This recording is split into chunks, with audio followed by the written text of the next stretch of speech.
शगुन अब 26 वर्ष की होने को चली थी, पर उसके भाई भाभी को उसके विवाह की कोई चिंता नहीं थी। शगुन के भाई का विवाह 7 वर्ष पूर्व हो गया था। विवाह के 2 वर्ष पश्चात माता पिता का कार का एक्सीडेंट हो गया था, जिसमें उसके पिता की मृत्यु हो गई थी और माता के कमर में बहुत चोट आई थी, जिसकी वजह से वह चलने फिरने में असहाय हो गई थी। उस वक्त शगुन पढ़ रही थी और अपने कॉलेज के अंतिम वर्ष में थी। शगुन ने एमबीए किया था। यह घटना उसके लिए एक वज्रपात साबित हुई थी।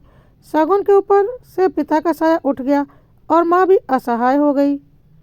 शगुन को अपने माँ की बहुत चिंता रहती थी और वह इसी बात को लेकर हमेशा परेशान रहती थी। खैर, कुछ दिनों के बाद हालात सामान्य हो गए और शगुन ने अपनी पढ़ाई पर ध्यान देना शुरू किया। कुछ समय के बाद शगुन की पढ़ाई पूरी हो गई और उसकी एक बहुत अच्छी कंपनी में नौकरी लग गई। शगुन की नौकरी लग जाने से माँ को बहुत तसल्ली हुई कि चलो, अब शगुन की मुझे कोई चिंता नहीं है, वह अपने पैरों पर खड़ी हो गई है। शगुन का पैकेज बहुत ही अच्छा था और उसे पैसों की कोई कमी नहीं थी। अब उसकी विवाह की उम्र हो रही थी और भाई भाभी को उसके विवाह की कोई चिंता ही नहीं थी। शगुन भी अपने विवाह के बारे में ज़्यादा नहीं सोचती थी, क्योंकि उसे अपने माँ की चिंता होने लगी थी कि यदि वह चली गई तो माँ का क्या होगा। माँ असहाय होने की वजह से कुछ कर नहीं पा रही थी, लेकिन माँ को समझ में आ रहा था कि भाई भाभी शगुन की शादी में कोई रुचि नहीं दिखा रहे हैं। शायद इसकी वजह उसकी मोटी तनख्वाह थी, जो कि कहीं ना कहीं यदि उसकी शादी नहीं होती तो भाई भाभी और उनके बच्चों के ही काम आती। एक दिन माँ ने शगुन को अपने पास बैठाकर समझाया कि देख, अब तू बड़ी हो चुकी है, अपने फैसले खुद ले सकती है।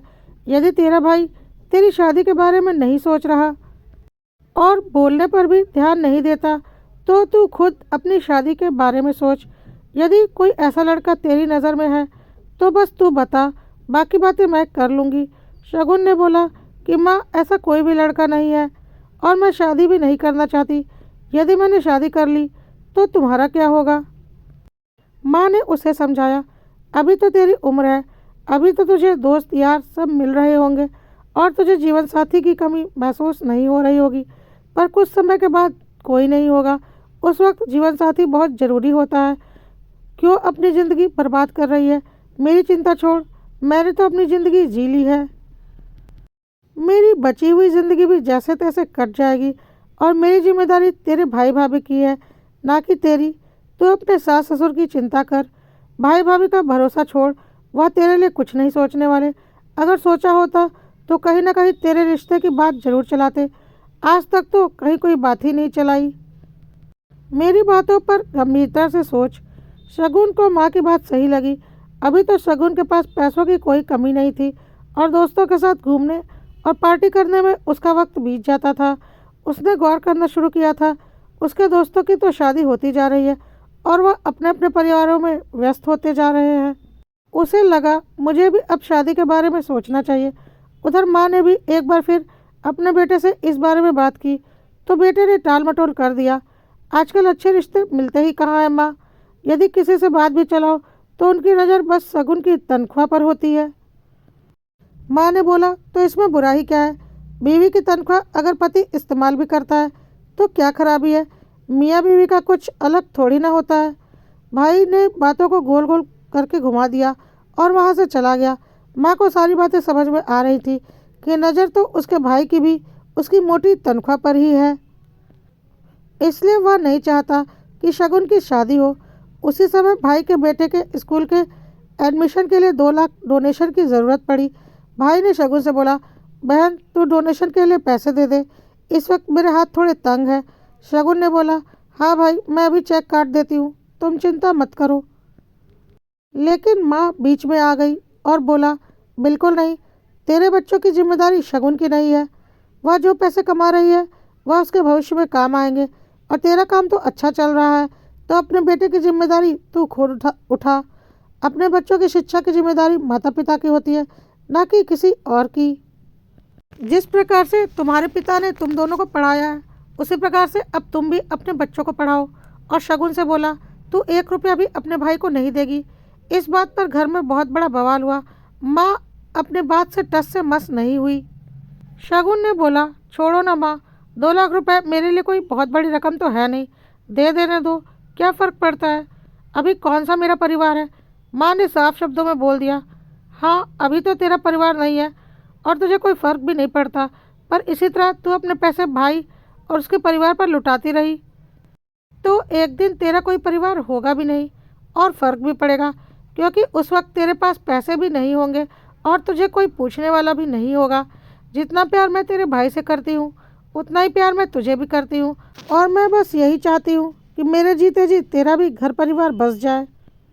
तेरा भाई क्या कमाता नहीं है? और यदि नहीं भी कमाता तो भी अपने बच्चों की जिम्मेदारी उठाना उसका फ़र्ज़ है, ना कि तेरा फ़र्ज़ है। हाँ, कभी ज़रूरत आन पड़े तो भाई बहन को एक दूसरे के साथ खड़ा होना चाहिए, पर इस तरह से अपने बेटे की जिम्मेदारी बहन के ऊपर डाल देना सही नहीं है। और आगे से तू 1 रुपया भी इस घर में नहीं देगी। घर का खर्च वैसे भी मैं चलाती हूँ। तेरे पिताजी ने अच्छी खासी रकम छोड़ी है मेरे लिए, तो जिस तरह से मेरे खर्चे पर तेरे भाई भाभी और उसके बच्चे इस घर में रह और खा रहे हैं, वैसे भी तू भी रह और खा रही है, तो तुझे किसी का एहसान मानने की ज़रूरत नहीं है। यह घर मेरा है तो तू यहाँ पर हक से रह सकती है, किसी का एहसान पर तो नहीं रह रही है तू यहाँ। और हाँ, जल्दी से अपनी शादी के लिए कोई लड़का खोज। मुझे पूरा यकीन है तेरे भाई भाभी इस विषय में कभी कोई बात नहीं करेंगे। तेरे भाई का कहना है कि लड़के की नज़र तेरी मोटी तनख्वाह पर होती है, और मेरा कहना है कि लड़के की नहीं, तेरे भाई भाभी की नज़र तेरी मोटी तनख्वाह पर है। तू अब कोई बच्ची तो है नहीं, अपना भला बुरा सोच सकती है। एक बार शांति से बैठकर मेरी बातों पर ध्यान दे और जल्दी से जल्दी कोई अच्छा लड़का खोज, नहीं तो मैं ही फ़ोन पर तेरी मौसी, मामी, चाची आदि से बात करके कोई लड़के का पता लगवाती हूँ। शगुन ने बोला, ठीक है माँ, जैसा आपको ठीक लगे। मेरी नज़र में तो फ़िलहाल कोई लड़का नहीं है। माँ ने बोला, ठीक है, मैं असहाय हूँ तो क्या हुआ, फ़ोन पर तो बात कर ही सकती हूँ। माँ ने उसी दिन से रिश्तेदारी में फ़ोन घुमाना शुरू किया और कुछ ही दिनों में एक अच्छे लड़के का रिश्ता पता चल गया। हफ्ते भर में सारी बात भी तय हो गई। भाई भाभी ने अपनी तरफ से रिश्ते में बहुत सी कमियां निकाली, पर माँ ने कहा कि शगुन की माँ मैं हूँ तो उसका विवाह वहीं होगा जहाँ मैं चाहूँगी। माँ ने अपनी तरफ से पूरी जांच पड़ताल करवा ली है, जो कि तुम्हारी जिम्मेदारी थी, पर तुम लोगों ने नहीं निभाई। भाई भाभी को भी समझ में आ गया कि अब दिमाग लगाना बेकार है, चुपचाप से बहन का विवाह हो जाने देते हैं। शगुन का 1 महीने बाद विवाह भी हो गया।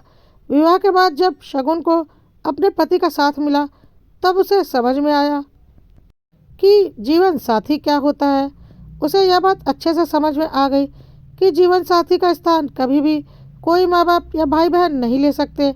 उसने अपनी माँ को फ़ोन करके बोला, माँ, आपने मेरे लिए बहुत अच्छा निर्णय लिया, मैंने तो कभी इस बारे में सोचा ही नहीं था, और यदि आप नहीं सोचती तो शायद मैं कभी सोचती भी नहीं। मेरी ज़िंदगी सच में बर्बाद हो जाती। ज़िंदगी के इतने बड़े सुख से मैं वंचित रह जाती और मुझे अकेले जीवन काटना पड़ता। मैं दूसरों के लिए ज़िंदगी भर कमाती, लेकिन अब मेरे पास मेरा परिवार है, खुशियाँ देने के लिए एक वजह है। आपने मेरे लिए बहुत अच्छा जीवन साथी चुना है। माँ ने बोला, बेटा, कोई भी माँ अपने बच्चों का बुरा नहीं चाहती। मैं भी चाहती हूँ कि मेरे बेटा और बेटी दोनों अपने जीवन में सुखी रहें।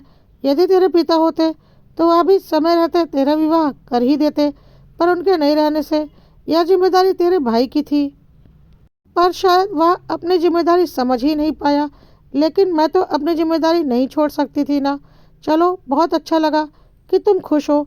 मेरे मन से एक बहुत बड़ा बोझ हल्का हो गया। बस अब मायके आती जाती रहना और भाई भाभी से बना कर रखना, क्योंकि ज़रूरत पड़ने पर अपने ही काम आते हैं। शगुन ने बोला, हाँ माँ, मैं मायके आती जाती रहूँगी और भाई भाभी से भी हमेशा बना कर रखूँगी।